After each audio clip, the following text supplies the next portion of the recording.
What's going on, Collateral Cinema fans? This is a special segment that we're going to start doing at the beginning of every episode. We just wanted to go ahead and give back to the many podcasts and other accounts of interest that have been retweeting our stuff on Twitter. We're really thankful to all you guys, and we wanted to go ahead and give shout outs to your shows and everything. So to all of our listeners, please check out these podcasts. Please follow them, give them reviews, check them out. The first podcast that we are going to shout out is the podcast that I started off on. It's the Trial by Error Variety Show podcast. It focuses on independent music. They do interviews of different bands and everything. And it's hosted by my buddy Chaz Rab. He's really cool. You can find them at TBE Variety Show on Twitter. You can find them on Facebook, and you can find them wherever you get your podcasts. So whatever you do, check them out if you're into any kind of music, no matter what the genre, metal, punk, hip hop, alternative, EDM, whatever. Yeah, I think he even did a dubstep artist at one time, but definitely check out our friend Chaz at Trial by Error Variety Show podcast, and yeah, on with the show. I'm Beau Maddox. I'm Ashley Chancellor. I'm Robert Ortegon. This is Collateral Cinema.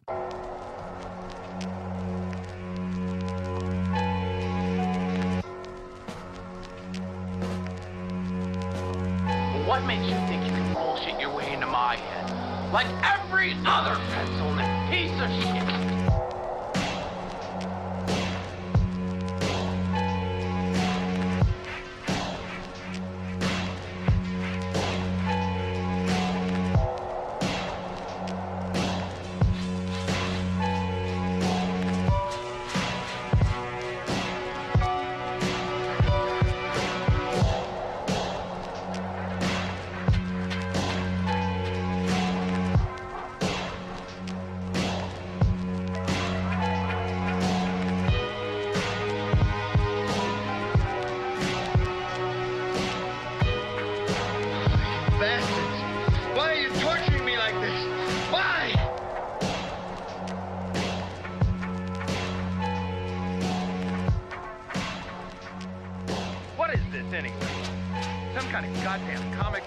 Welcome to Collateral Cinema, the only movie podcast that matters, where we focus on good movies, bad movies, and everything else in between in the world of cinema. We're podcasting straight from somewhere in South Texas, and yes, my friends, we are a 420-friendly podcast. So whatever you have, smoke it if you've got it. And we're definitely smoking out tonight because this is our season finale. Guys, what do y'all think? Oh, it's already over, right? Oh, man, I can't believe it. It's been a hell of a season so far, right? Mm-hmm. Yeah. I mean, Ash, you weren't here at the beginning of the season, of course. You came in kind of a little closer towards the end. What's your experience been like on this show so far? What do you think? Oh, I just feel like I committed seppuku and strangled somebody with my own guts. Oh, definitely. Yeah, don't we all? I mean, don't we all kind of get to that point in some way? Definitely. How about you, Robert? Yeah, I think just in another way. Yeah, in another way. What do you think about the new season coming up? Season 2? Oh, I can't wait for that. Yeah, that's going to be interesting. But, I mean, season 1 has been quite a roller coaster. I mean, we started off with a Japanese movie called Audition. That was our pilot. And then we started off with Food Fight, of all things, Yeah. Mm-hmm. And we've come a long way since then. I mean, we've gotten into some really interesting movies along the way. I mean, everything from David Lynch to Tommy Wiseau to even the guys from Broken Lizard. I mean, it's been interesting. I'm really glad to be a part of this now. Yeah. I mean, unfortunately, we don't have many of the people that started off, like Mr. Joseph Cantu and Frankie Avila. Yeah. Who knows? I'm sure that at least Joseph will be back on the show at some time. Both of them will make some appearance. Both of them will make some kind of appearance. And in the next season, we are looking to have some more actual guest hosts on the podcast. Something that'll actually kind of bring more people in to listen to us, That'd be badass. I mean, we have a lot to give, but we definitely should collaborate with some people. So, yeah, podcasters out there, hit us up. Collaborate with Collateral. Collaborate with Collateral Cinema. Instagram, Twitter. Facebook, Instagram, and Twitter. You can find us there. Definitely. And, I mean, season 2, we're going to start off with a At the Theater episode. In October with Halloween, the reboot, right? Oh, yeah, the reboot is going to be really interesting. We're going to live stream the whole thing and cam rip it. Yeah, on screen sharing, definitely. Oh man, yeah, we're gonna be dirty little pirates, right? Can't wait. Does it take 30 years to kill Michael Myers, really? I mean, I don't know. Oh, would maybe. it take you 30 years to kill Michael Myers? Knowing how implacable he is, yeah, probably. It would take me quite a while. Yeah. I mean, they've already had how many reboots in that series, you know? I mean, he's been killed like every which way you can think of. Oh, like Jason just keeps coming back. Just like Jason, right? yeah. How many actors? Oh man, like I don't know how many actors have played Michael throughout the years. Oh, just in the first film, it was like over 7. yeah, that's Remember right. that, There was dude? that's right. There was We like talked about 7 that. Michaels just in the first film. And yet, not once have they ever cast Mike Myers as Michael Myers. All right. That'd make a lot more sense if people wouldn't be so confused, right? That would be absolutely fucking priceless. This is my swamp, motherfuckers. It's never ogre. We're going to check out a few interesting movies as well.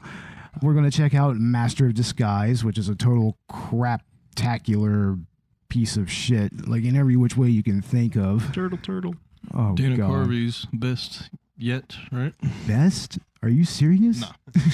He did a really good Garth. I mean, that's where he should have stayed. Now, there was a point where Dana Carvey was really funny and really interesting. Yeah, I mean, he had the Dana Carvey show yeah. with Steve Carell. Man, that was brilliant back in the day. Oh, definitely. Yeah. I mean, that was really awesome. I mean, I only watched a few episodes of it, like when it was broadcast. But Yeah, that's some yeah, old I mean, stuff. that ended up being a really, really influential series. So it's kind of weird that all those years later he would have this drop off in quality. But we'll get into that in the next season. We're also going to check out Deadpool. Mm-hmm. That's going to be a high note, I think. We're just going to go ahead and just hype up what we think are going to be the good episodes. They just released the second one on DVD too. Yeah, they just released the second one on DVD. I mean, I think we're going to save that for another episode probably. Mm-hmm. And also, we have to do a Monty Python movie, so we're totally going to do Holy Grail. That's Holy Grail. really the best Should one we to get do. some coconuts when we're doing it? Oh, we should totally have some coconuts, Totally guys. do that, right? Cloppity, cloppity, cloppity, listen to my hooves. Oh, man, Freddie got fingered. Man, more people need to listen to that episode. Right. And I think we've got a commentary coming up on that for our Patreon.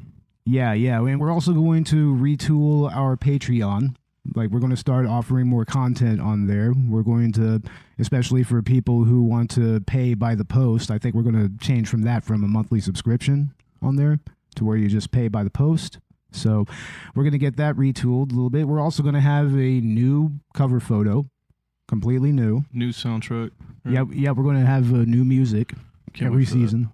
Yeah, that's gonna be unique. It's gonna be cool. Yeah. I mean, we're not really sure who we're going to get to actually do the music for us. I mean, I don't know if we have any ideas, but we will have something coming in the next few months. Can always throw something together using loops on GarageBand. If anything, or like Ableton or something like that. But yes, ladies and gentlemen, definitely check out our Patreon and also our Podbean patron page. That's where you're going to find our actual movie commentaries, because apparently we don't have enough space on Patreon to put the full commentaries up. So That's right. The commentaries are actually on the Podbean patron page, right? yeah. So definitely go to Podbean Patreon page.collateralcinema.com. I think it's like podbeanpatron.collateralcinema.com or something like that. And definitely find us on Patreon once again. Like, we definitely need the help, ladies and gentlemen. We are currently going to upgrade our recording area. We're going to have a new studio here very soon. And we're also going to have a bonus episode coming up pretty soon with Chaz Rab of Trial by Error Variety Show, which was mentioned earlier before the episode began. We're doing podcast shout-outs as well. And then we're going to do a movie called Zombie Honeymoon. I'm just finding out about that movie now. So, Yeah, crazy. I've seen it on the DVD shelves, like whenever I go DVD shopping, and it's kind of caught my eye, but it never really made me want to pick it up for some reason. Zombie Honeymoon, huh? Zombie Honeymoon. All right. Is that something out of the Sounds 80s? worth checking out. 90s? No, I think it's a recent movie. Oh. I think it's pretty recent, like not too recent, but recent enough to matter, I guess. Zombie Honeymoon. All So right. y'all want to see that? Please support us, because we don't even make living wages. No, we don't make living wages doing this shit or what we do in our day jobs, for that matter. So yes, please please come and support us. We definitely need the patrons. And you'll be able to check out our commentary on The Room. oh, yeah, definitely. You want to check out that commentary. And there is a free commentary that is still up for Food Fight that we recorded back in the day. Like, we recorded that, like, before we recorded the episode, right? Yeah. My very first episode, actually, to be exact. My very first episode was the commentary on The Room, so. Yes, that's interesting. Both of y'all came in on commentaries pretty much. That's funny. That's interesting. Not too bad, really. It's been a beautiful ride. Yeah, it certainly has. But today's movie that we are featuring on our season finale is a movie that's very entertaining in so many ways. I mean, I know we've done a lot of really entertaining films this season. Yeah, I think we had a handful of good choices. Yeah. Yeah, we are going to have a little bit more variety in the next season. We might have some more shitty movie episodes. Right, I think everything we've done has literally been either good or so bad it's good. Yeah, I would say so. Yeah, there's a lot of original stuff that you haven't seen yet, though, right? Yeah. Yeah, right, Ash? There's a lot of things I haven't seen yet. Yeah. Well, you, like we said when you joined us, you're all going to be on a journey. That's for sure. Well, I've noticed the movies so far that we've done, they've all been pretty original in terms of scope. I mean, even some of the more mainstream ones like Rocky, down to the more obscure ones, which seems to be most of the episodes so far. Yeah. Everything we've done, I've noticed, has just been something that we felt has never really been done before. I mean, some of the movies that we've done, they've kind of been done before in podcasting and YouTube circles, but I mean, I feel like the movies themselves. Yeah, I feel have like an element to them that has never been done. I feel like our actual analysis probably added something to it, but this movie, this is something that we're going to nerd out on a little bit because this is a great cult martial arts exploitation movie. It's incredibly gory and incredibly just out there. It's batshit insanity. And if you haven't guessed it yet, ladies and gentlemen, that is Lam Gai Kai's 1990 martial arts film, Riki-Oh, The Story of Ricky. I mean, this movie is just a great joy to watch in so many ways. Like so many of the movies that we've done before, like I don't want to call this like the Room of martial arts movies because I don't think that it's necessarily bad. But I mean, it's definitely just as quotable and it's definitely just as cheesy, and except the plot, while sometimes a little nonsensical, it's a lot more coherent than The Room. And I think that this movie, in the ways that it's bad, it's kind of intentional. In a way similar to Hectic Knife or Freddy Got Fingered, Yeah, or definitely. Very much of it was Trauma intentional. Universe, right? Or something like that. Yeah, it does have, there is kind of a trauma feel to it. This is what would happen if Trauma made a straight martial arts movie. Exactly. Of course, I'm sure you can argue that Hectic Knife is what happens when you make a straight martial arts art house movie. Well, and it's not like there's not other movies like this, but I mean, I've seen Kung Fu Hustle, which isn't nearly as gory, but definitely on the same scope of absurdity. Oh, certainly, yeah. And a lot of this absurdity and comedy throughout this movie is kind of unintentional, though. I mean, this definitely was a movie that was made to make an actual statement about private prisons and whatnot. And we'll get to how pertinent that point is near the end of the episode, but I mean, it still gets overshadowed by just the sheer ridiculousness of it all. I think a lot of that comes from the fact that it was adapted from a manga. Oh, yeah. Normally, definitely. when you see this kind of stuff in a manga or an anime, it doesn't strike you as much because you're watching manga or anime.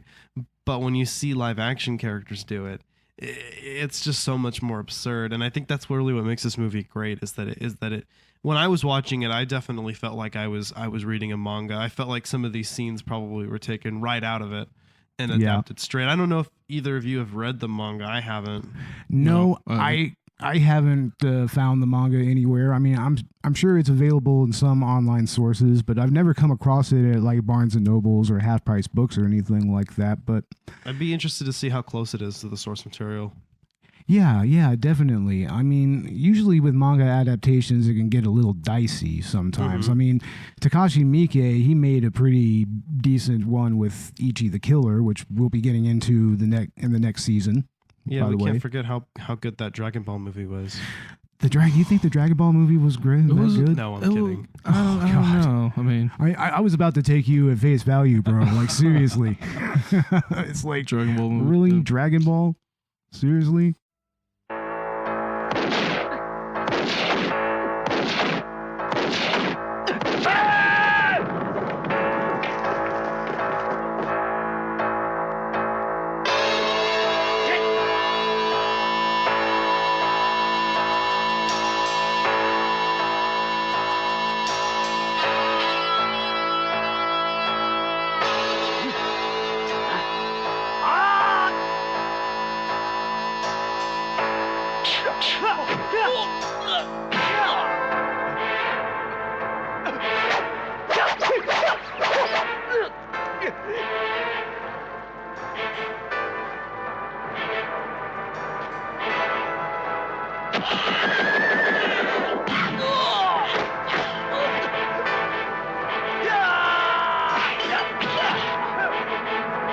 A boy with a special power. Born with the strength of 20 men. He was sent to a correctional facility where the laws of survival take precedence over the laws of man.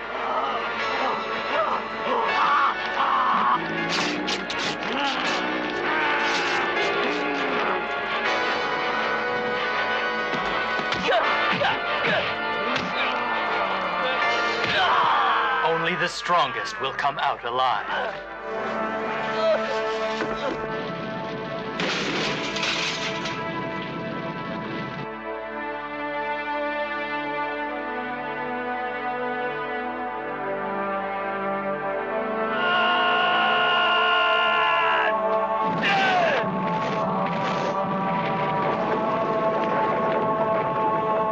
The story of Riki.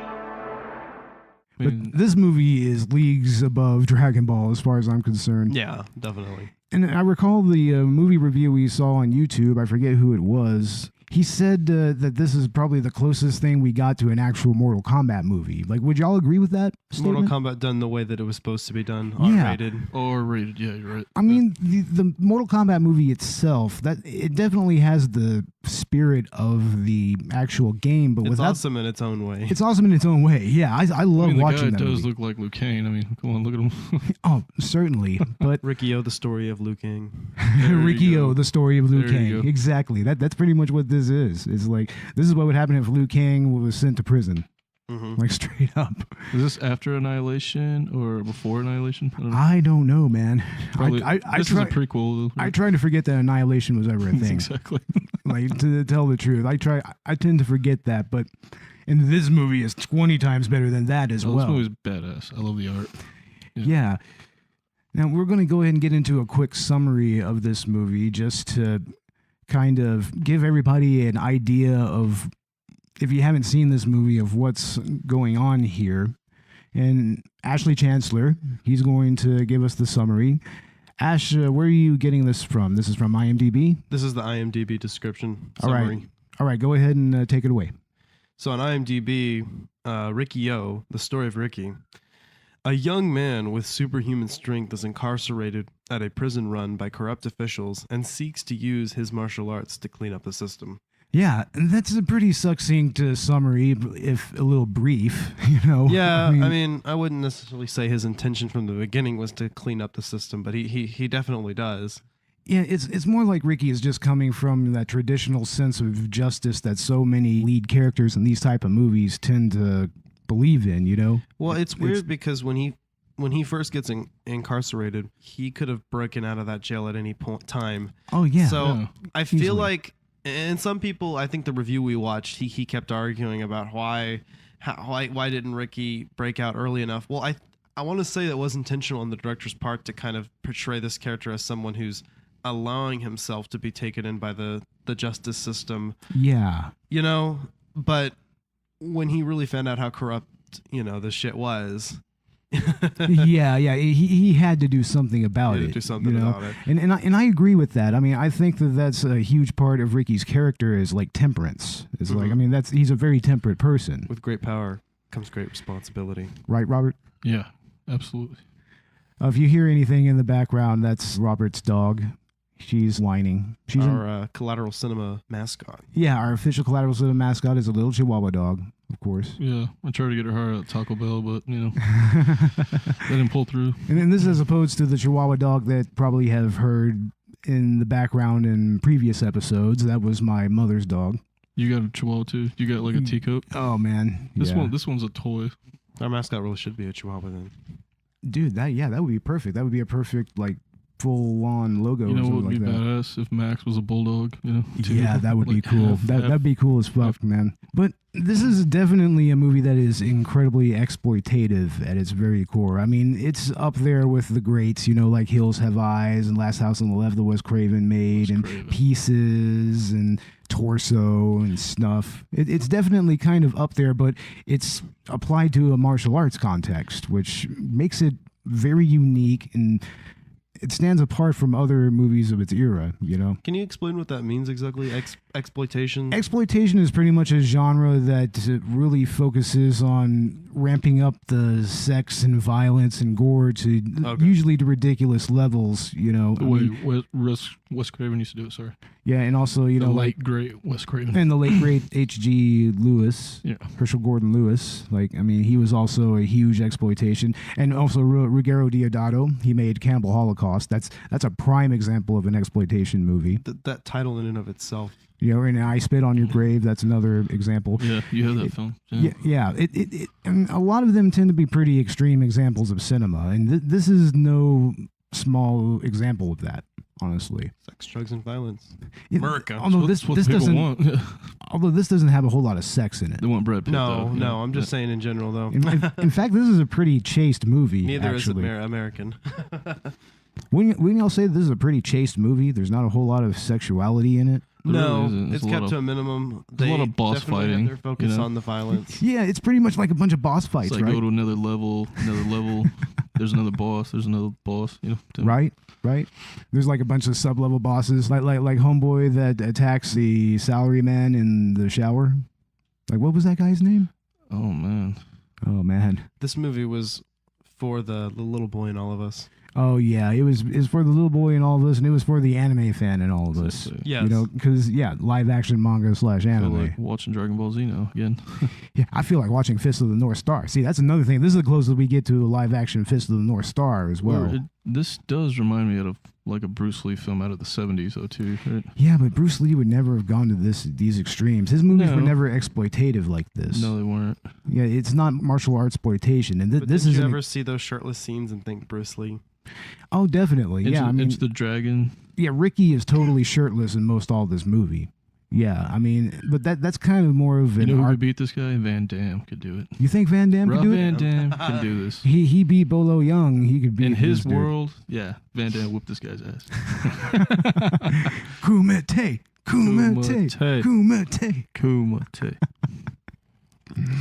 Man, this movie should have had a Kumite. Dude, it should have had an inmate Kumite. Wouldn't that have been crazy? So you throw Steven Seagal and Van Damme, all of them in this film, would be great. That's right. Ash doesn't know what Kumite is. I don't know what Kumite is. You haven't seen Bloodsport. Bloodsport, not Bloodfight. It's another film, sorry.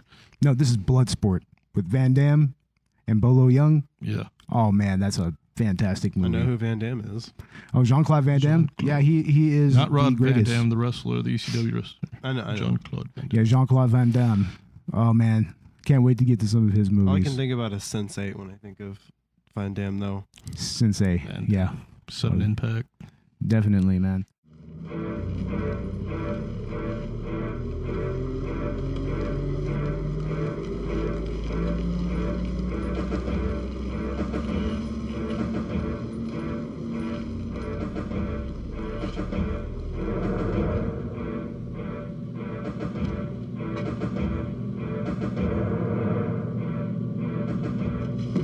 Rain for 7 days. The ground's wet and cold, I bet. If the bastard's still alive, he must be a superhero. Hey! Hey!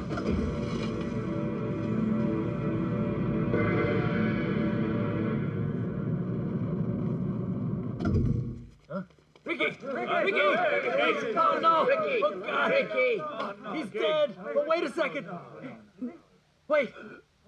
Hey, he's not dead!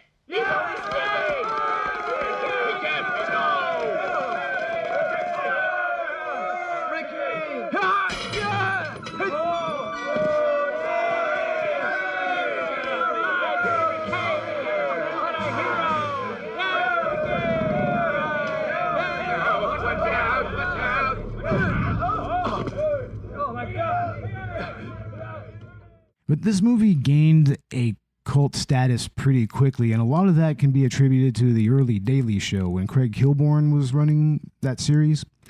He had a segment called The 5 Questions where he would ask his guests just a bunch of random questions, and the graphic that would play over the theme song that would lead into this segment, it would have that moment where Tarzan, the big dude, one of the members of the Gang of Four, straight up just smashes that dude's head just with one clap of his hand. Fatality kill, Mortal Kombat. Yeah, it's a straight Mortal Kombat fatality. Jesus Christ.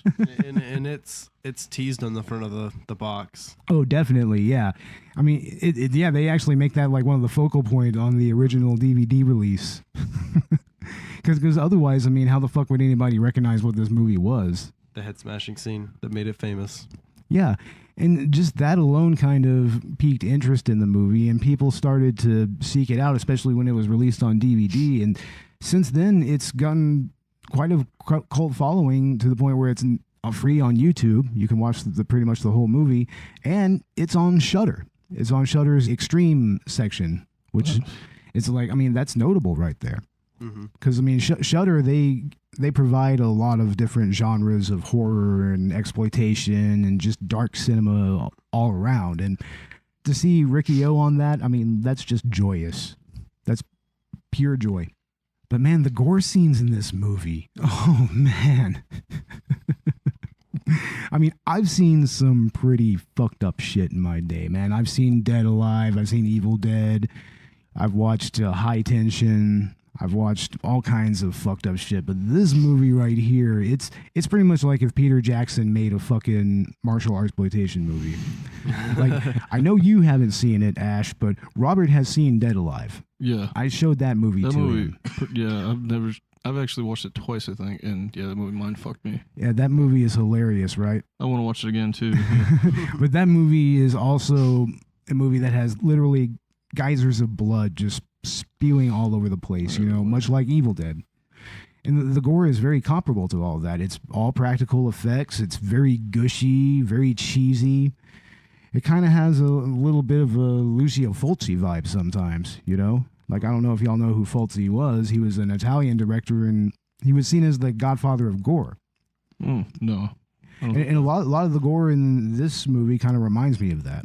It reminds me of that a lot. But the scenes with all the gore, there are so many of them, man. Like, of course, we talked about the most notable one, the head exploding scene that was used in the Daily Show. But the fight with Oscar, which kind of precedes that scene, that one is a lot of fun, man. Yeah, that's what I referenced earlier. He cuts his stomach open, seppuku. Yeah, seppuku, yeah.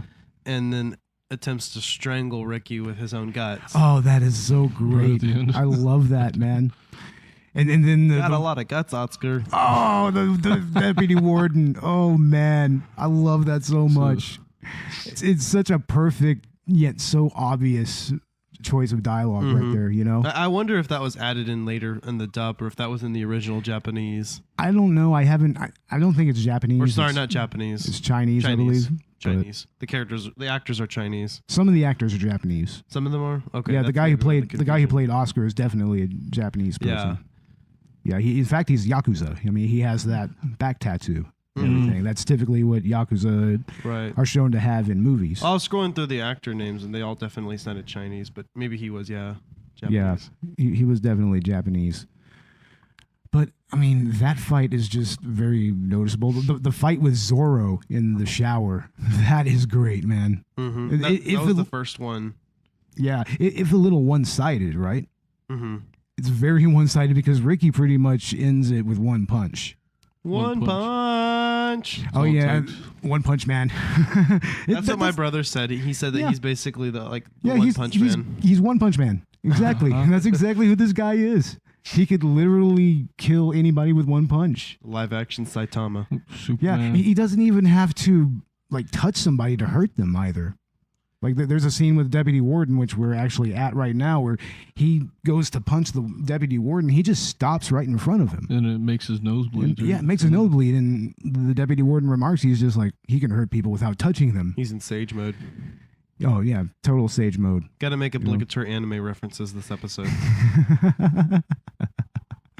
Yeah, bring on the Naruto memes or Ricky. jokes. Ricky! Okay. Ricky!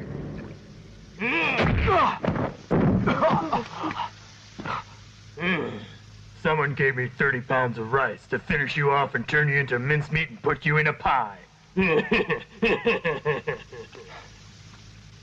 Think you can do it? Zorro, get him! I'm betting on you!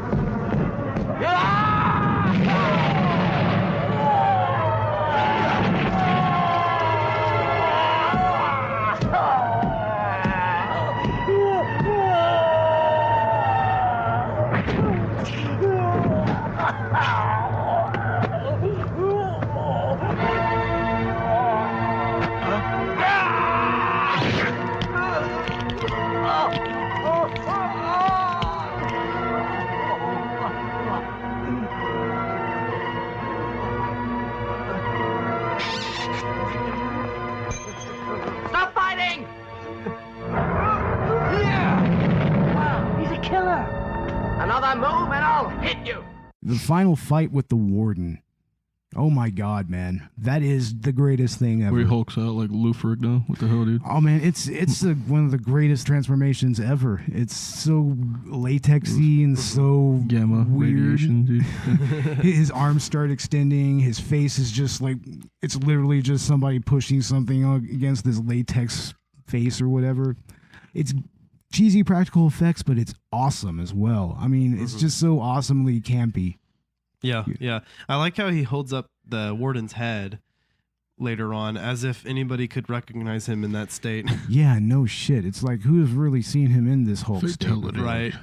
Yeah, And fatality. It just comes out of nowhere. He says, I know Kung Fu too, and then transforms into Then he this morphs, thing. Like that has anything to do with it. Like Not one just- of Rita's monsters or something. Yeah, not just, Rita Repulsa's monsters.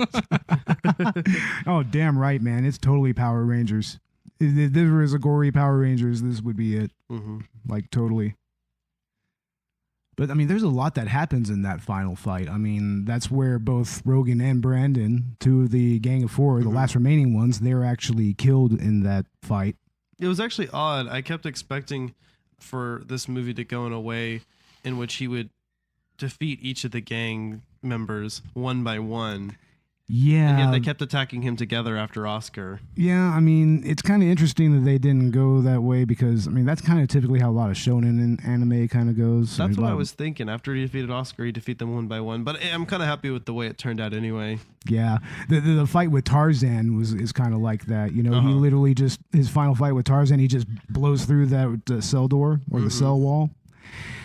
And that ends up with like another little fatality device, you know?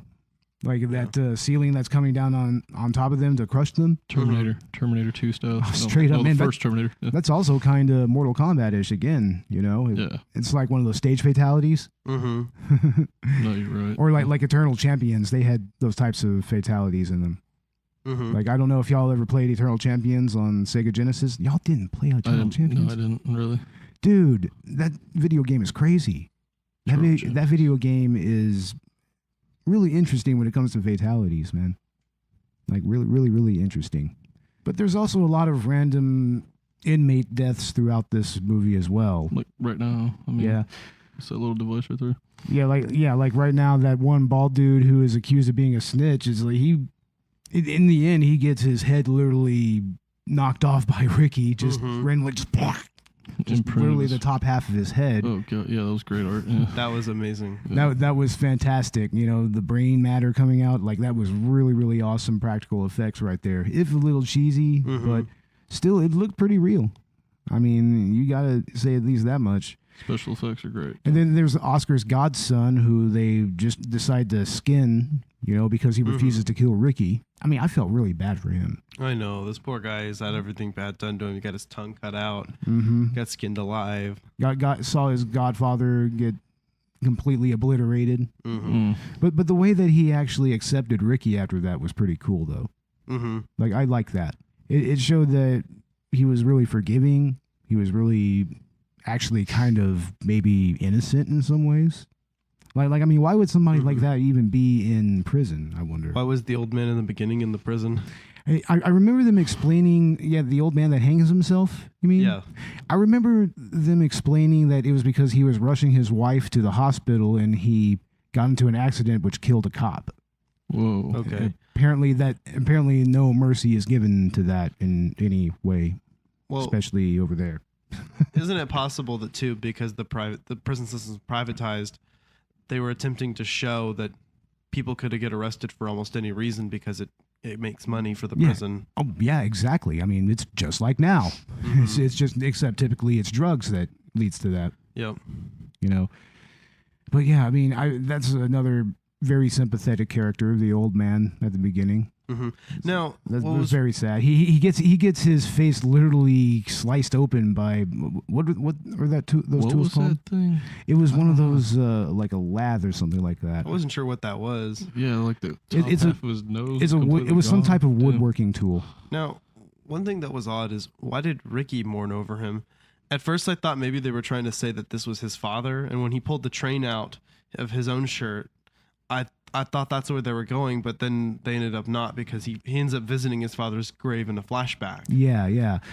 Well, I mean, it just goes to show how utterly empathetic Riki is. Right. You know, I mean, he's very much your typical lone wolf warrior who fights for justice. You know, he fills that role, but in many ways he exceeds it, you know, because he's essentially a superhero as well. Right. And what's funny is in the initial exposition, you see Riki and they say he's in for manslaughter. He says he received these bullets as souvenirs.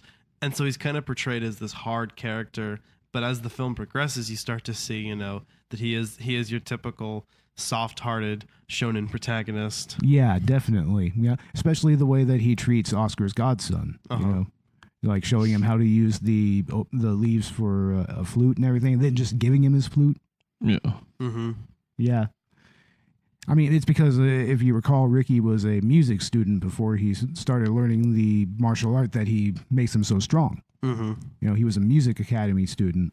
A superhuman music academy student. Superhuman. He became superhuman. And that definitely helps out when his girlfriend is unfortunately killed in a very odd manner. Right, Robert? Yeah. Old Hollywood style. Oh man, like she comes across a bunch of people dealing heroin to a bunch of junkies. They capture her, and instead of what you think is going to happen, which is, you know, rape, she just straight freaks out, runs up the stairs, runs to the top of the building, and just jumps off to her death. And oh man, that scene is so cool. Swan dive, dude. Right off the swan dive, and then the dummy. It's like, oh, the poor dummy. It's like, oh my god, man. There's that diamond. No dust. Dummies were harmed in the making of this film. No, well, that one was definitely harmed. It was thrown off of a fucking roof. I mean, shit. It was thrown off a goddamn building. Man, the way that the deputy warden meets his demise is pretty noticeable, because he gets shot by the warden's gun, which has this really interesting effect. It forces him to expand with gas bullet, Akira style. Yeah, he straight up just blows up. And it's the coolest thing in the entire movie, man. That was really awesome. Yeah. Next to what happens to the warden, which there was so much blood that was geysering out of that food processor at the end that Riki uses to chop the warden up, that the actors couldn't wash it off for days. They couldn't wash the fake blood off. They had to walk around with red blood all over their skin. Dye all over you. Oh man, look really hard. If anybody messes with you in the street, just stand there. Oh shit! I mean, just what he did to the drug dealer that led to his girlfriend's death. I mean, he literally caved the dude's head in with one punch. Now, I wanted to see him punish the warden's kid. Yeah, the warden's kid kind of gets away with his shit. Oh man, I hate that character. Oh god. I was waiting for him to be brutally murdered. Oh, I wish he was. I wish he was thrown into that damn food processor. I actually thought that's what was going to happen. That would have been hilarious, right? Uh-huh. Or if he would have got shot by the gas bullet accidentally. That would have been hilarious. Like Like the warden goes to shoot him, and instead Ricky misses, and it hits his son. Mm-hmm. And then he would have hulked up after that. That would have been amazing, right? Definitely. Oh my God. Yeah, but he makes a slurry out of the warden, straight up. Riki-Oh, let's see if you can deal with me. You think you're real tough? I'm a lot tougher than you think. The warden of any prison has to be the very best in Kung Fu. Now see for yourself.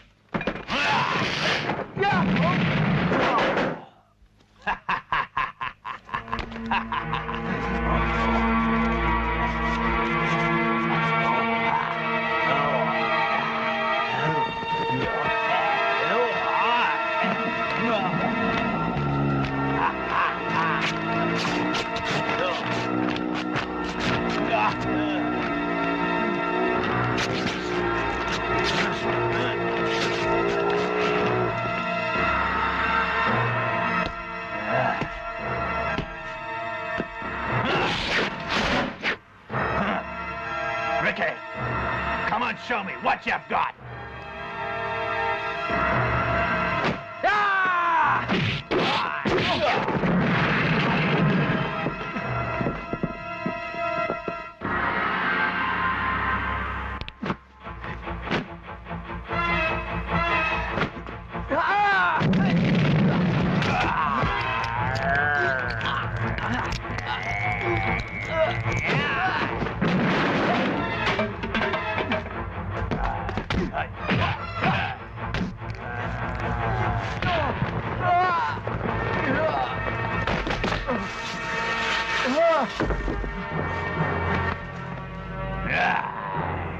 Your strength doesn't even come close to mine.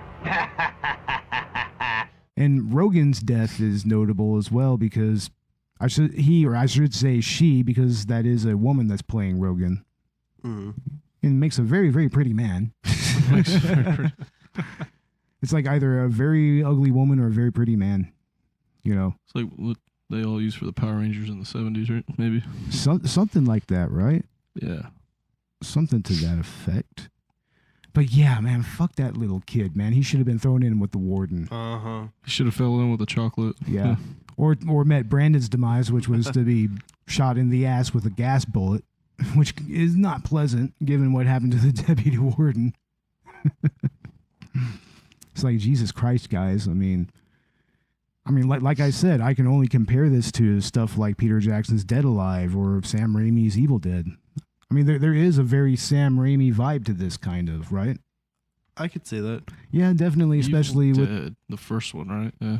yeah, the Jesus. very first, and even the second one. You know, the second one is definitely Bruce Campbell. notable. Yeah, of course, Bruce Campbell. Fuck yeah. Yeah, Bruce Campbell retired that Ash character recently. Yeah, we're like season 3 of Ash vs. Evil Dead. Yeah, right? yeah, he's retiring that character. Yeah. So So Unfortunately. sad. You know, when I tell people my name, I always wait for them to make an Evil Dead reference instead of a Pokemon reference for once. Pokemon, Ash. But it's always Pokemon, right? It's almost always Pokemon. Oh my God. Yeah, I was about to say, where's Misty? Where's Brock? Right? Yeah, right. Where's Misty and Brock? we can find a Misty and a Brock. We'll Hey, find them. Robert can be Brock. No. No. I could see it. Oh, come on, man. You could totally make Should a be great that, Brock. that guy from Saved by the Bell. Oh my God. Now, the actual martial arts action in this movie, like, how do y'all think it stands up to other comparable movies of the genre, like the giants of that genre, like the Shaw Brothers movies, the Bruce Lee movies, going up all the way up to the Toei films? Like, how do y'all think that stands up to it? You know what? I'm just seeing this for like the second time too, and I don't know. The One-Armed Swordsman, I don't know if you ever seen that movie. I think I have seen it. It was actually. he only had one arm, Yeah. fighting up like 12 dudes with one arm and one sword. Like, jeez. Yeah. That action is definitely comparable to this, if a little more period Yes, centric. yeah, I've never seen anything like this. Yeah. Especially given that there's supposed to be some social commentary at the core of this movie. I mean, it makes it really stand out from other films of that era and of that genre. I mean, a lot of martial arts movies of that time, especially in the martial arts exploitation genre, like, they were very focused on more period pieces, you know? Like, it was always like ancient China, or even China going up to like the 1900s or something like that. And in many ways, it's still like that. Crouching Tiger, Hidden Dragon. Yeah, and even recently, like the Ong Bak movies and the Ip Man movies. Yeah. You know, it's like those are still very centric to that type of period. And this one is 10 years in the future. Yeah, it's supposed to be right? Yeah, it's supposed to be in 2001. That's when this movie happens, and I guess it's close enough. Close enough. I mean, this movie was made in 1990. It's like that's a good 11 years. 1990. I mean, shit. I mean it was close enough to 2000 that people were starting to get ready for it, but far enough that people could still speculate a little bit, you know, as to what was going to happen. But of course, Y2K. You know, the whole Y2K thing. Yeah, oh, I was God. gonna say Y2K, but yeah, then that happened. Oh, that was a portent for so much bullshit. When y'all say the world's gonna end every 10 years. Yeah, then there's the whole Mayan apocalypse thing. Yeah, see, we lived through that already. What was yeah. that? 2012. 2012. Yeah, they made a movie about it. John Cusack. Yeah, Jesus Christ, man. Okay, so a bunch of naked guys drew up a calendar, ran out of space, and eventually decided to stop. But that means the end of the world. No, okay. it just means that they needed to start another calendar. Yeah, That's eventually they were going to stop somewhere, right? That's fine because I am an Aztec Mayan too. Yeah. Ooh, nice. Used Los Aztecas. Yeah, my Los Aztecas way. Great grandmother. Yeah. Nice, man. Great grandmother. That is what is full up. Aztec Indian. Yeah. And we already mentioned that this is a manga adaptation. Like, and Ash, you're pretty much our resident anime and manga guy. Connoisseur. Like, how do you think this stands up to other manga and anime inspired movies? This one actually works. Yeah, this one definitely works because, I mean, it actually kind of keeps real reverence to its source material. Right, and I've never read the manga. Yeah. But this movie is fucking awesome on its own. Yeah, I mean, which is seriously. something that can't be said about the Dragon Ball movie. No. I mean, Ghost in the Shell was okay. Full Metal Alchemist was okay. But this movie is fucking great. I never saw the Full Metal Alchemist live action movie. It's something you enjoyed. It was actually pretty all right. Really? It was a little odd seeing the characters portrayed and seeing their expressions in live action. It sometimes doesn't translate over well. Yeah. But other than that, it stayed pretty close to the source material, and I thought it had it was a good spin on the story. Yeah, definitely. But you know, it was okay. You know, then there was the Death Note movie, the American one. That one was awful. I haven't seen that one either. They're actually trying to make a sequel to that. They're making a sequel. I mean, it was interesting in its own way that it tried to portray, and that one also was an exploitation film. Yeah, all the way, which is weird because the original Death Note manga was never like that. It not really. In and of itself, no. It was just an intellectual story. Like even when it could have become kind of exploitative, it kind of veered away from that. You know? It took itself too seriously for that. It was more just dark, but not not exploitative. Yeah, definitely. I mean, I love the original manga and the original anime of that, but I mean, even so, I mean, that's not a movie that's not a series that gets especially gory though. No, not at all.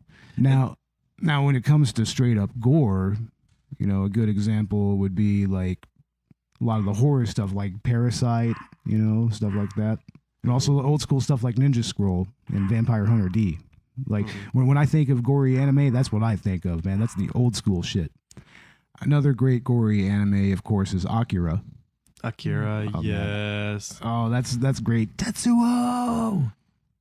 And that was supposed to get a live action adaptation at some point, but it's in development hell right now. You know, it's totally in development hell because nobody knows how to make a good anime movie other than this is the best anime movie there is right here, probably. Yeah, like they arguably. need to look at Lam Gai Kai. Yeah, I don't recall what happened to his career. I think he made a few more movies in Hong Kong and then just kind of faded away. I may be wrong. He may have had an actual career. I mean, I think we should have probably looked that up, but Ash. Mm-hmm. The English dub, like that's interesting stuff right there. The English dub really adds to the experience of the movie as a whole. It does. It really elevates it from just a regular gory movie with some cheesy dialogue to something even better, you know? Kind of like how the dialogue in The Room kind of makes that movie a little better. Right. The quotable scenes and dialogue. And there are some quotable scenes in here, like when he's going through the inmate processing, and they find the bullets inside of him. He's like, why did you let the doctors take the 5 bullets out of your chest? And he's like, souvenirs. It's like, And the Guts quote. yeah, the Guts quote is perfect. I hear that Ricky's fighting with Oscar over there. Has anyone been killed yet? Come on, let's go! Hey, Ricky! Come on, Ricky. You can do it, man. Come on. So you can still see, but your right arm's crippled. You're still a goner.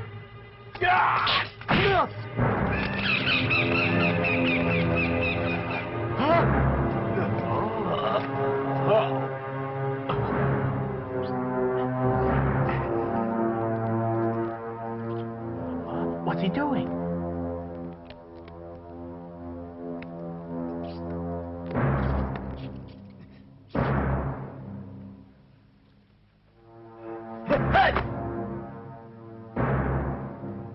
It's a damn miracle. Ricky, you're all right. Oscar, don't do this to yourself. We'll die together.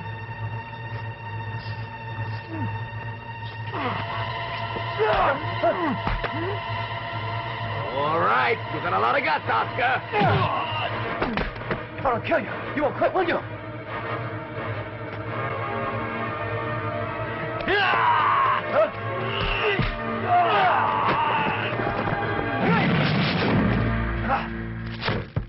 There is also the warden, is like every warden in every prison should know kung fu. Yeah. Warden of a prison must know kung fu. I think it was something like that. The Longest Yard and Cool Hand Luke mixed with a Japanese film. Yeah, with lots of gore and violence and Sam Raimi. There you go. Yeah, that's pretty close to what it is. What's interesting is that I watched 1 hour and 25 minutes of this movie in English dub, but then the last bit of it, I got to kind of see the original version with subtitles, and that's because the version I was watching cut off after 1 hour and 25 minutes. Yeah. And then I watched another video, and my brother and I decided to just go ahead and watch it in the original, and it was interesting to compare the two. It was still kind of great, but I'm really glad that I watched this movie 90% in English dub, because that really is part of the experience. And it's one of the rare examples of an English dub actually making its source material better. Right. And what's funny is that, as a result of Americanizing the movie, they changed some of the character names. So you have like white sounding names like Brandon. Yeah, Brandon randomly. Tarzan, Rogan, and Brandon. Even the Gang of Four was originally the Four Heavenly Kings, Yeah. which is a reference to Japanese mythology, I believe. Yeah, it is. I So believe. they had to change it to Gang of Four. It's more of a Shinto thing, right? Right. Yeah. And Gang of Four, that's kind of a trope in its own right. There's always like 4 big bads that you got to take on, in these types of movies. It kind of works itself out, I think. What about that man-girl Superman punch? Oh yeah, that's right. Homegirl or home Dude. home fry. Is she supposed to portray a male character, or No, yeah, that's supposed to be a male character. okay, And in the dub, he's male.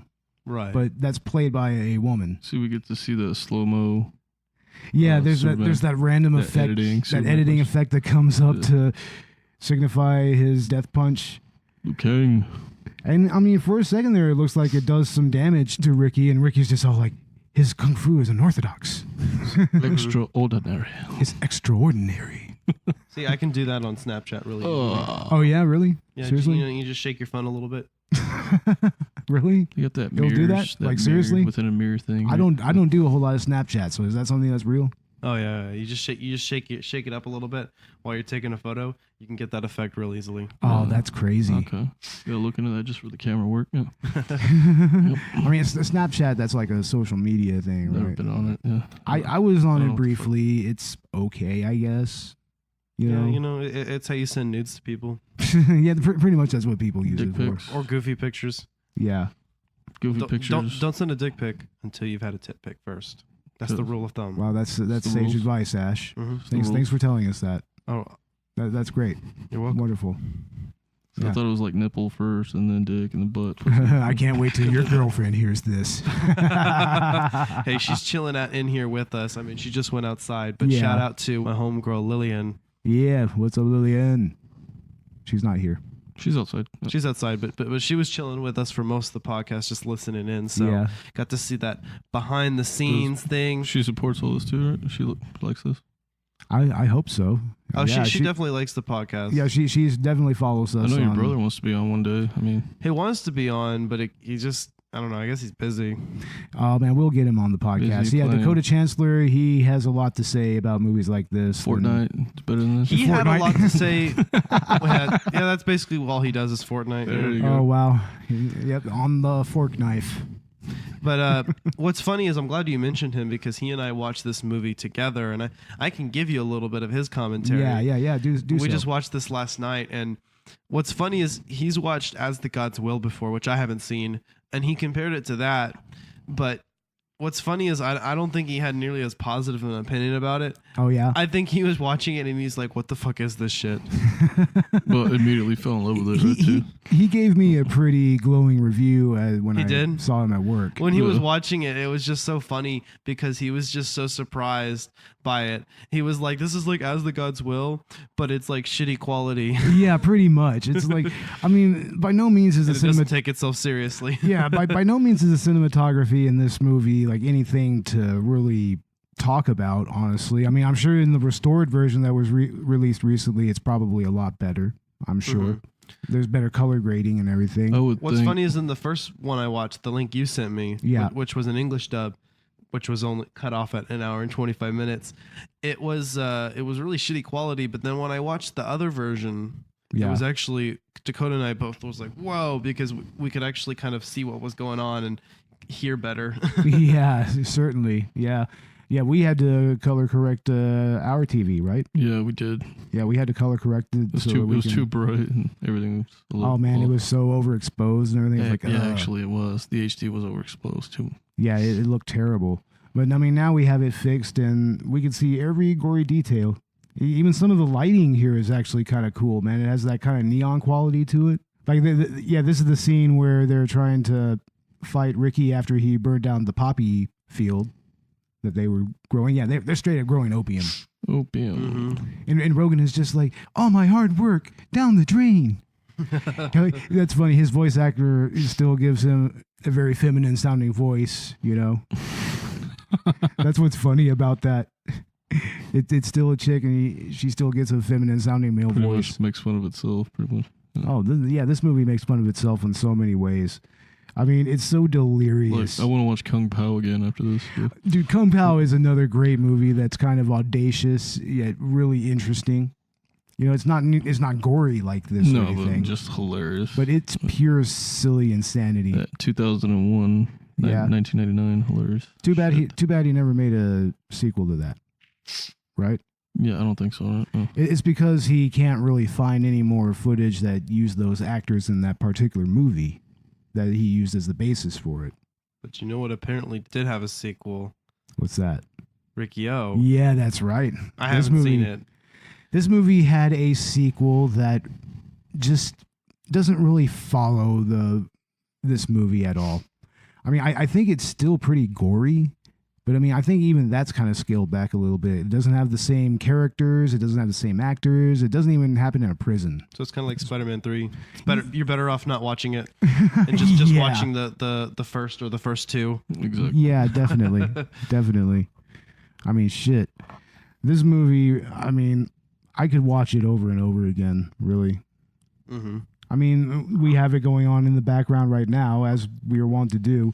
And yeah, Ricky escapes a goddamn cement room, a room that's filling up with wet cement.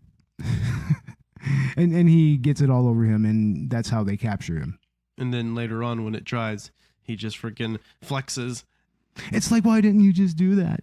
And It's like, yeah, breaks it the off. YouTube review we watched before this, they constantly pointed that out. It's like, why don't you just end this right now? Basically, Right now. like Hancock just wanting to see if he can stay in captivity. Right? Yeah, seriously. Like, even near the end, whenever he bashes down that wall, it's like, You could have done that in the beginning. Yeah, could have just done that in the beginning. Just flexed, took out a few guards, ran up, go, wah, and then everybody would have just been free. Do you guys think it was interesting how in just that punch, he has this strange color effect with his punch? Of a Super Saiyan. Oh, yeah, man. His punch is ridiculous. It had that fire for a little bit. Yeah. And then there's a scene very briefly where when he's learning his martial art, where he's meditating and there's a little fiery glow to him. You know, that's pretty cool.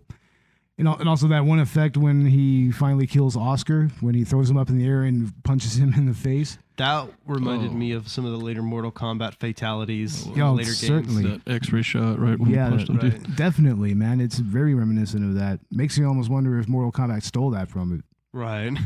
I mean, I'm sure they didn't, but, you know, it kind of makes you wonder. Mortal Kombat was like 1995, 1996, right? Yeah, it would have came out quite a few years after this. In the arcade games after that. Right? That is a good point. It's like, how much of this movie influenced Mortal Kombat? I did not realize that. No. It makes me wonder if Boone and Tobias actually like wanted to reference this No. movie a little bit. Like, what do you think, Robert? I don't know. It's an interesting theory. It is. A film theory. Aw. Yeah, the film theory is pretty cool. I like film theory. Yeah. That's good stuff.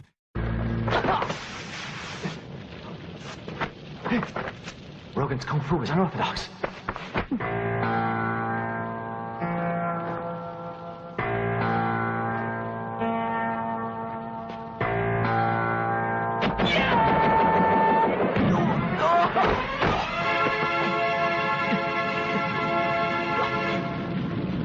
I've hit your death spot. You'll soon be a dead man.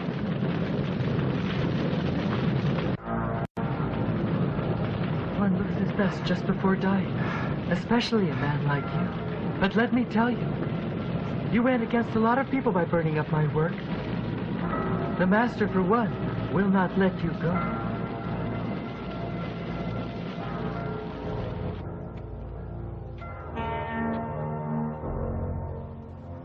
Riki, try harder now. You can defeat death.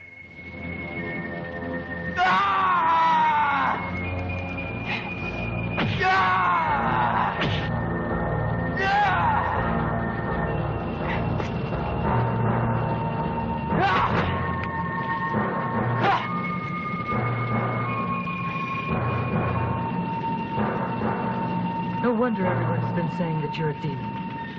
You can even overcome my deadly strike. But even if you think you're safe right now, you will not be able to make it through the night. And as we said before, this movie is very prophetic when it comes to the prison industrial complex. I mean, this is a movie where the prison is shown as inherently corrupt. The guards give no shits whatsoever about anything. The goddamn deputy warden is eating a feast while the inmates are eating shit, pretty much. He's kind of the ringleader of this charge against Riki. He fully supports it. He watches the saw scene. Yeah. He watches, was it Oscar? Yeah, Oscar saw this dude's face and says nothing. And then there's the scene with the old man. Oh, the old man, and he's just old, and he got clumsy and fell. Yeah, exactly. And the guard just brushes it off like it's nothing. Uh-huh. Yeah. He ran into a woodworking tool that should not even be in a shower altogether. And then a board with nails shows up, and that's what Riki trips homeboy into. That's funny, right? That was funny shit. That was great. Just out of nowhere, just a fucking board with nails. It was just there on the floor. That's the first point, I think, where Dakota was just like, what the fuck? It just appeared out of nowhere. He put out his Half the things in this movie just appear out of nowhere. I mean, there's that floor spike thing. Riki pulls the train out of his shirt somehow. The model train. A model train that we saw destroyed earlier. Right. And then there's the saw. Where was he hiding that? Up his ass? Only God forgives. I know, right? Dude. Only God forgives. Could know that. Yeah, right? Yeah, just like Only God Forgives. Homeboy, like, You know what I'm God talking just about? takes out his swords. There you go. What are you referencing when you do that, right? I mean, Right? I don't know if Refn was referencing that in that movie, but you know, who knows? yeah. I mean, I think this happens in the same region of the world. Once again, Ash, you don't know what we're talking about. I don't know what you're talking Only about. God Forgives with Ryan Gosling. You'll love it. Yeah. You will know. Ryan Gosling, all right. You will know, Ash. You will certainly know. You will. But yeah, I mean, this pretty much shows how prisons are here in America. I mean, we have that kind of system, and there's a great deal of people who are disproportionately incarcerated right now, especially people of color. Careful, don't want to get into politics, Beau. I mean, yeah, I mean, Billions. No, but this you're movie- right. This You're movie 100% has right. this movie has a little bit of a political core to it. Right. You know, I mean, it pretty much anticipated this whole industrial complex like Natch. You know? Halfway across the world. Yeah, halfway across the world, it pretty much got it correct. Like, I mean, this is a prison that's pretty much sanctioning not only organized crime, but also, you know, sanctioning the Gang of Four, which is just to keep the inmates in line. You know, like, and that's pretty much how it is now. You know, they encourage gang conflict in prison. Just the actual culture of it. You know, it just kind of brings that out. Blood in, blood out with Japanese. Yeah, right. Oh man, I look forward to the day that we do that movie. It's like, oh, that movie's so long. Oh, yeah. What is it, like 2 hours? It's like 2.5 hours long. Yeah, it is. It's like, why did that movie need to be that long? Yeah. The only thing it And this didn't movie, have. this movie was about an hour and a half, which is perfect because it's short and sweet. Yeah, the pacing in this movie is absolutely superb, actually. I mean, I do like how the story can be a little incoherent at times, but the way that it's paced, the way it goes from scene to scene to scene, it always kind of makes sense. It has a flow to it. And it culminates, you can kind of feel when the end is coming near. Yeah, exactly. Which is interesting because some of the last few films we've done seem to had a lack of narrative flow. That's true. Yeah. So this one was a little refreshing to kind of get that archetypal flow. Yeah, exactly. Back. With characters that are formed from solid tropes and everything, you know, that actually relate to the story, like diegetically, even. You know. Qigong requires you to control your temperament.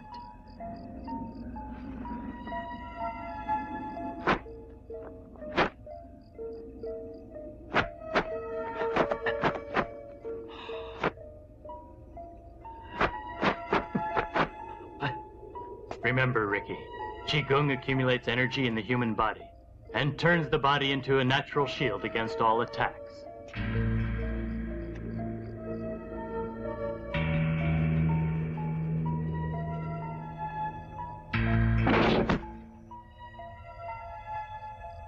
When you have the energy, you should be able to use it.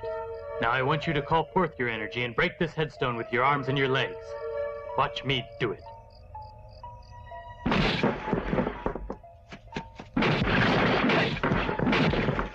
Now I want you to practice. Use your strength well.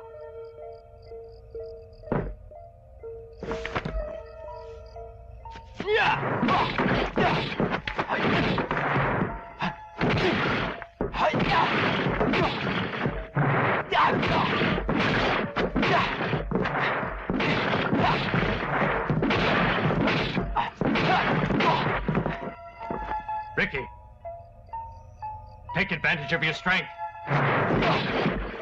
Ricky, Qigong feeds on strength and gets stronger and stronger. Give it a try.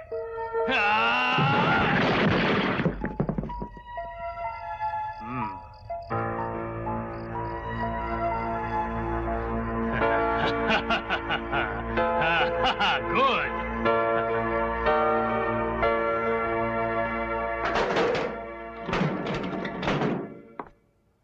Time to see the assistant warden.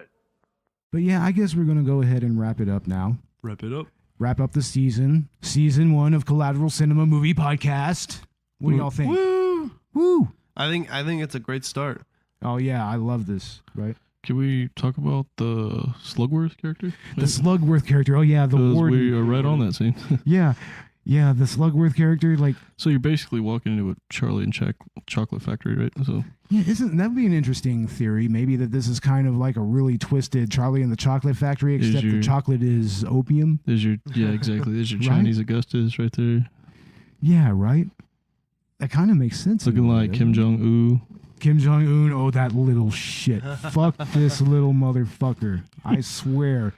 This little shit in the green jacket? No. Fuck that little motherfucker. So when does Johnny Depp come out? Right. Jesus Christ. The one comes out looking a lot like Slugworth from the Willy Wonka movie back in the day. I mean, It looks just like him. yeah. From Either the Gene Wilder films, right? Yeah, man. I mean, that's pretty wild. But let's not have that be the note that we end on. No. This movie is priceless, like so many of the movies that we've done on this season of this podcast. Eye-popping. Eye-popping. I mean. Oh, man, in so many ways. It's almost over. It's almost over. It's But guys, give me your final thoughts on the movie. Ash, what do you think? This movie was a lot of fun. Uh-huh. This is definitely something that everybody just needs to see Yeah. once in their life. I mean, you need to see this movie because it's just so much fun. And especially if you're a fan of anime and manga, Yeah, I think you'll certainly. really enjoy this. If you're a fan of exploitation, you'll enjoy this. Even if you're not a fan of exploitation, the fact that it's just done so hilariously. It's definitely one of those movies that were made to be like a live-action cartoon. Right, in many ways. right. Like, I would argue that even like the Lord of the Ring movies is kind of a cartoon in many ways, you know? The Hobbit. It's kind of got a cartoon element to it. Mm, You don't think so? I don't know. I think that there's some cartoony elements to it. You know, but I mean, that's just Peter Jackson's directing, though. Right. He always had that slapstick flair to it, you know, to his directing. Robert, what are your final thoughts? I really can't wait to watch it one more time, but, you know, I'm always been a fan of the Sonny Chiba films, Bruce Lee, you know, Street Fighter. Yeah, Street Fighter is great. So that's where I'm at with, like, old Jackie Chan, Bruce Lee, you know, Yeah. Drunken Master, you know. And this movie definitely stands up to those. It reminds me of something unique, too. Yeah, it's hard to describe it in so many ways, and while it's comparable to so many movies like that, it's also unique on its own right and stands on its own. Exactly. But yeah, I really was fortunate enough to find this movie while DVD was shopping. I mean, I saw it just off the corner of my eye, and I was like, "Oh no, I got to get that right now!" Like, that was the only movie I bought at that time, and I'm proud to have it in my collection. And I'm glad that this was the season finale of Collateral Cinema Movie Podcast. Mm-hmm. Because, I mean, we needed to do just something cheesy, fun, and cultish, you know? Right. That's just the heart of this whole thing. Oh, it's very much at the heart. But in the next season, we're going to do lots of interesting movies, you know, and we are starting off with Halloween 2018. As we said before, ladies and gentlemen, that will be coming in late October. October 19th or 20th, right? I think it's It's October like 19th. 26th or something like that, right? Is it? That's when we'll probably actually release the episode. Yeah. I want to try to I think release the it release before- date on the movie is like October 19th or 20th. Yeah, I mean, that's going to be our official Halloween episode, and it's going to be an At the Theater episode. So it will be an on-screen episode. Yeah, it'll be an on-screen episode. We'll keep it spoiler-free, and we'll definitely get into that movie. I can't wait. Like, I mean, we saw, what was it, Super Troopers 2? Yeah. In the theaters? That was our first on-screen. That was fantastic, man. 420 episodes. We did 2 420s, right? Yeah. And we'll definitely do 420 episodes in the next season. So look forward to that, ladies and gentlemen. Look forward to our new sound. Look forward to our new cover photo, new music. Like, we're going to step up our game, ladies and gentlemen. Whole And new look. Yeah. you should definitely stop by our Patreon page and our Podbean patron page. So please donate, ladies and gentlemen. Please donate to us. Help us make this podcast everything that it can be. Right, guys? We would appreciate that. Get Yeah. us some lunch. You can find Collateral Cinema on Facebook, Twitter, Instagram, YouTube, Podbean. You'll find us on Stitcher. We're on Google Play. We're on Tumblr. We're on WordPress. And we just submitted our podcast to iTunes. iTunes. And we are on Spotify as well. And we are definitely going to bring a lot of entertaining content in the next season. And we're also going to do a couple of YouTube videos, right? Yeah. Yeah, definitely. We're going to Definitely. give some movie recommendations to y'all, the three of us. It'll be a good long session for us. I mean, we'll do like a good hour-long video, maybe. And that wraps up the first season of Collateral Cinema. Ladies and gentlemen, we had a great time doing this. We're going to, like we said, tweak up our scheduling a little bit. We might go weekly. I don't know. Maybe. Yeah, we still want to start filming too. Yeah, we need to focus on that as well. And there will be films coming down the pipeline as well. We are aspiring filmmakers, and we are definitely going to try to make something interesting. And then review it ourselves.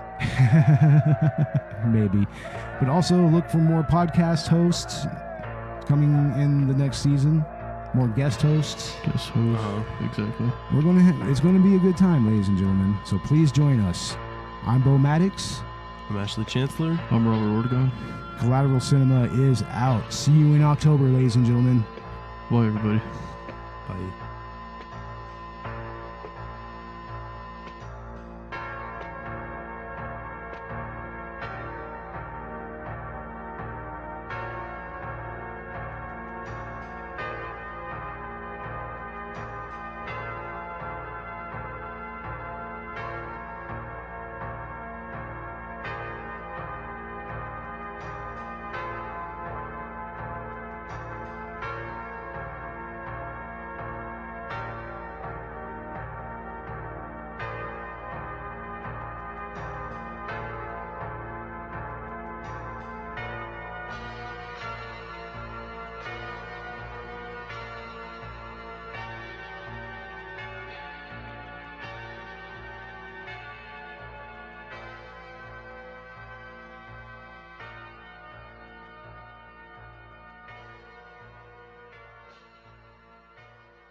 Collateral Cinema is an L Company production. All music and movie clips are owned by their respective creators. Please don't sue us. We're poor.